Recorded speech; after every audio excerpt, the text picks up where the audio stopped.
News 18 India. मैं पटना से सुधीर गुप्ता बोल रहा हूँ। मेरा सवाल है कि आप परिवारवादी से समाजवादी कब बनेंगे? अनुराग जी 30 सेकंड में जवाब दीजिए।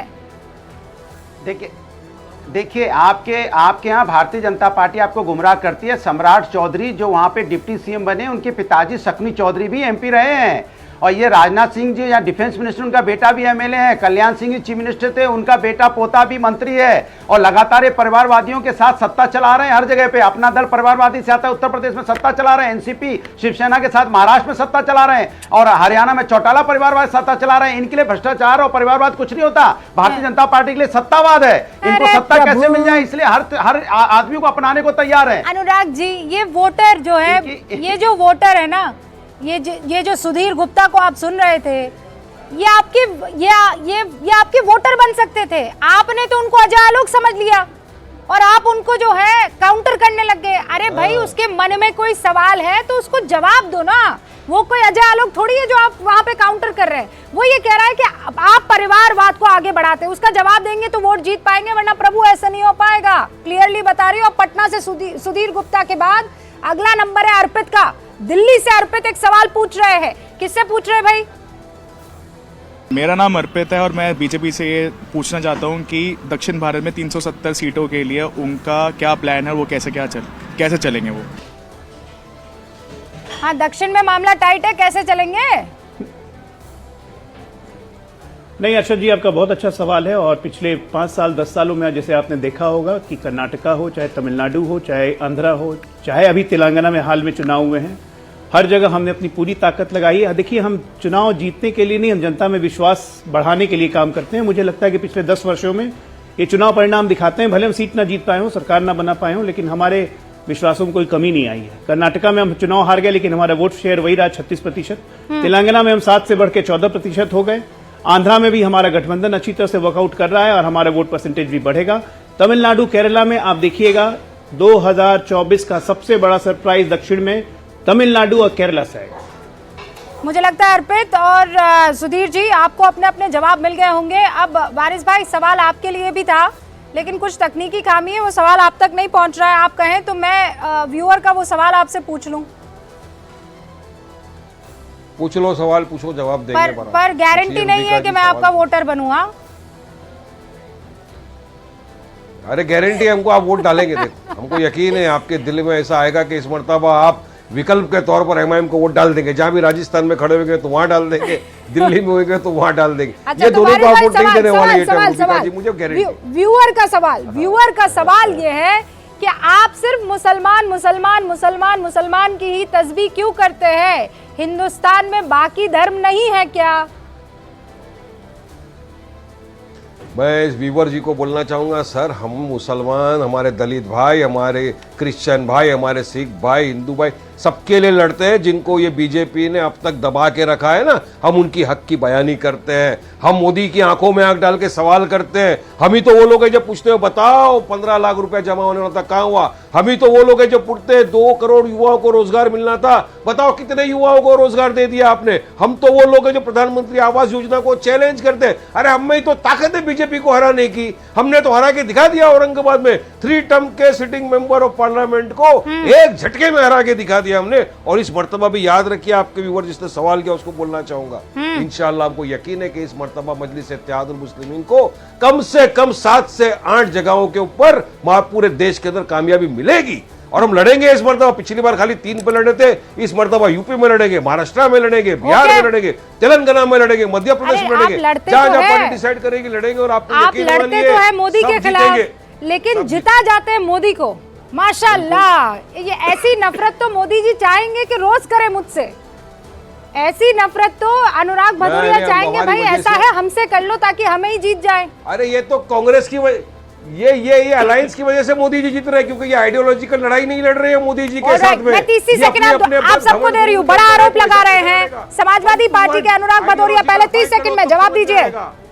आप लोगों की वजह से मोदी जीत रहे हैं, अलायंस ना होता तो ना जीतते। यूपी में देखो ना कितनी बार अखिलेश हार गए। चेहरा कुछ है, बात कुछ करते हैं, कहते कुछ हैं और वो करना कुछ और चाहते हैं। तो सबको पता है इस देश के अंदर में कौन ऐसे दल है जो भारतीय जनता पार्टी की सपोर्ट की बात करते हैं। वो कभी भी भारतीय जनता पार्टी के खिलाफ नहीं बोल सकते, वो जब भी बोलेंगे विपक्ष के खिलाफ बोलेंगे। तो जो विपक्ष के खिलाफ बोलता है तो समझो उसकी नीयत क्या होगी और आप समझ लीजिए वो चाहता क्या है।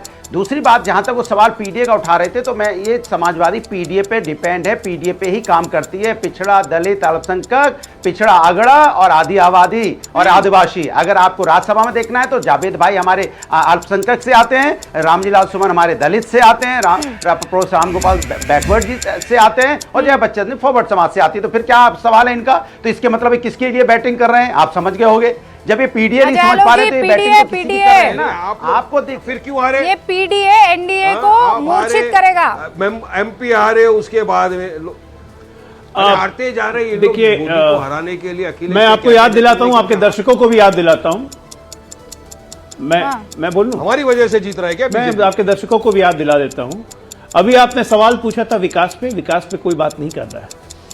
इस पूरे महागठबंधन महाघमंडियों का विकास के बारे में क्या नजरिया है, बस याद दिलाता हूं आपके दर्शकों को। आप भी थी वहां पे उसमें, इसलिए आपको भी याद होगा। विकास गांडो थायो छे, किसने कहा था 2017 में गुजरात में? विकास गांडो थायो छे। देश में अगर गुजरात विकास नहीं कर रहा था तो उस वक्त राहुल गांधी को नहीं दिख रहा था, और ऐसा दिखा 17 के बाद कि 22 में चुनाव कैंपेन तक में नहीं गए। जनता ऐसे सबक सिखाती है ऐसे आदमियों को। ये जो बैठे हुए हैं ना, इनको भी। अनुराग भदौरिया की तो बात का मैं जवाब ही नहीं दे रहा हूं, क्योंकि ये ना 3 में रहेंगे ना 13 में रहेंगे।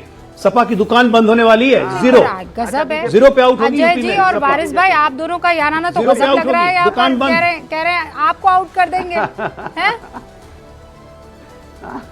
नहीं, मैं बता रहा हूँ ना, बहुजन समाज पार्टी के साथ ये लोगों ने क्या बोला है, गठबंधन करके कुल मिला के मुसलमान ने इनको वोट दिया, हरा नहीं सके, 4 मरतबा फेल हो गए। तो अब मुसलमान दलित भाई हमको वोट देगा, हम हराएंगे बीजेपी को। अजय आलोक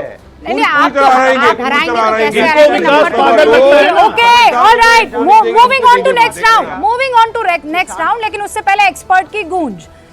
प्रदीप जी, आपने तीनों को सुना, आपने व्यूअर्स के क्वेश्चन को भी सुना है। ये जो कॉन्फिडेंस है ना, एक तो इन प्रवक्ताओं के कॉन्फिडेंस के लिए ना मां कसम, मतलब कोई तोड़ नहीं है। वारिस भाई कह रहे हैं कि वो लड़े कितनी भी सीटों पर लेकिन हरा देंगे मोदी को, कसम से। अनुराग भदौरिया कह रहे हैं हम है ना यहाँ पर, पीडीए हरा देगा एनडीए को। अजय आलोक का कॉन्फिडेंस अलग ही 7वें आसमान पर है। आप देखिए, नेता जो बोल रहे हैं और जनता जो सवाल पूछ रही है, उनकी क्वालिटी का अंतर देखिए। नेता अपने रेटरिक पर डटे हुए हैं, यही उनका भाषण उठा के देखिए तो पिछले चुनाव में, उससे पहले चुनाव में, उससे पहले चुनाव में। जनता नया जानना चाहती है। नया क्या है आपके पास, विकल्प क्या है आपके पास, क्या अलग करेंगे आप जिसके भी विरोध में हैं, जहां भी, उससे बेहतर क्या करेंगे, ये आपको बताना पड़ेगा और प्रभावी ढंग से बताना पड़ेगा कि लोगों को विश्वास, और उसका पूरा मौका दिया जाएगा। गूंज में इसीलिए तो कम मेहमान हैं, लेकिन बोलने का पूरा मौका है।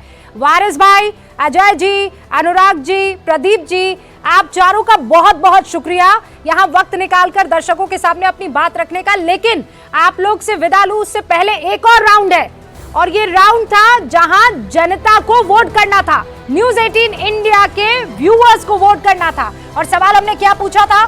सवाल पूछा था क्या एनडीए को इंडी गठबंधन हरा सकता है? नहीं कहने वाले 59% और हाँ कहने वाले 38%, कह नहीं सकते कहने वाले 3% है। इस पोल का नतीजा बताता है कि इंडी गठबंधन को अभी बहुत मेहनत करने की जरूरत है, क्योंकि जो वोटर्स हैं इस वक्त, हमारे व्यूअर, वो ये मानते हैं कि इतना मादा इंडी गठबंधन में नहीं है कि वो एनडीए को हरा सके। अब गूंज में हम रुक रहे हैं कुछ देर के लिए। आप सभी हमारे साथ जुड़े उसके लिए बहुत बहुत शुक्रिया। कल फिर हाजिर होंगे। आपका हर एक वक्त, हर एक सेकंड हमारे लिए कीमती है, और इसीलिए एक नए तरीके की गूंज, एक नए तरीके का डिबेट शो आप रोज शाम 5 बजे देखेंगे न्यूज़ 18 इंडिया पर। नमस्कार।